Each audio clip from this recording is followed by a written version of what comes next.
So hello and as always, welcome back to Learning MG. So a different video, this time it's in the golf range, and many of you have been asking me about this actual tilers. So since many of you have been asking me if it's worth it because they are pretty expensive, I'm gonna show you right now what I think about it. So first of all, they are really well made balls, meaning that you rarely see they've got any issues or any problems. That would be the first thing I would comment, because in reality what you want is a great golf ball that you really feel it once you do your shot, no?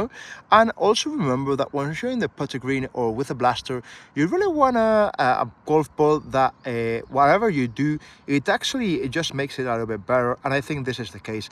Now the perks would be that it is true that if you do a strike and by all means necessary you fade or you draw the actual ball, that would also increment due to the fact that it's got so many layers, 5 to be certain, and that means basically that they will get more effect, so they are more influence under your strike. So I do think they are great golf balls. Are they worthwhile? Depends on your economy, obviously, and on how many actually times you go to the actual golf range, and also how many times you play. So if you play every single day of the week, I would say maybe look at other alternatives. If you play once a week, twice a month, I would say just and you want to use great golf balls, this would be a great alternative. Okay.